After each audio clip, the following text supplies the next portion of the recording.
Mabuti maraming taong dumating, ah. Effective yung paayuda, Tita Go. Sabi ko naman sa'yo, ang tunay na kiliti ng mga botante, ayuda.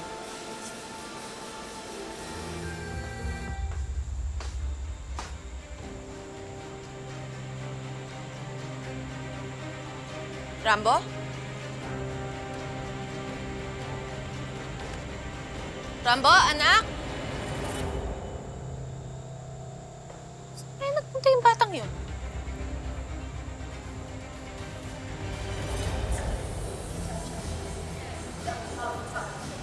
Rob, dumating si Rambo. Pinagkakagulan sa likod.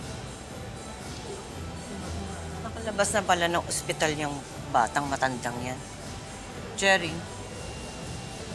nasa iyo ngayon ang bola, ha? Ikaw ang dapat manalo. Alam mo na kung anong gagawin mo. Yes, Tita Go.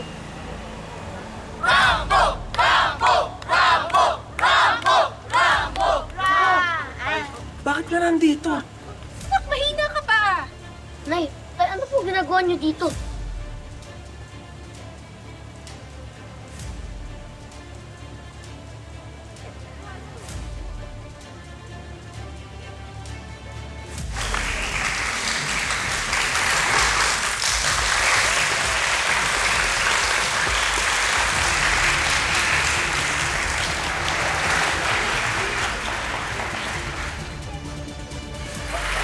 Magandang gabi! Aking kabarangay Liwayway. Maraming salamat po sa inyong suporta at sa talaga namang binibigay niyong pagmamahal sa akin.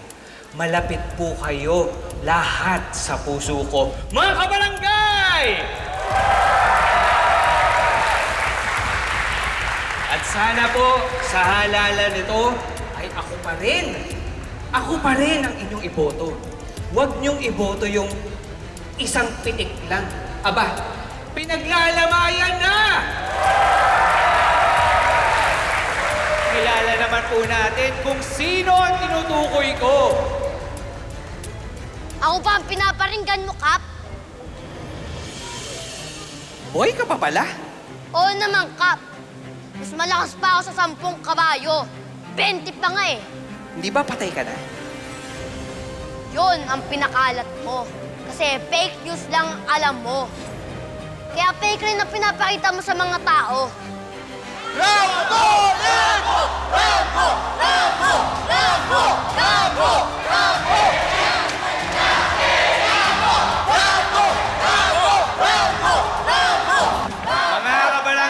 Mga kabarangay, ako po ay may sasabihin sa inyo na hindi fake news.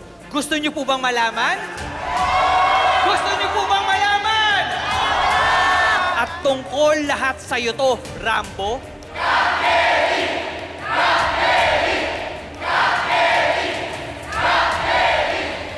Te, bakit parang kinakabahan ako? Pareho ba tayo ng nararamdaman? Pero tayo lang naman may alam dun eh. Walang alam si Kap Cherry doon. E di sabihin mo. Basta, siguraduhin mo lang, Kap, na hindi peke yan. Kasi punong-puno na rin ako sa'yo.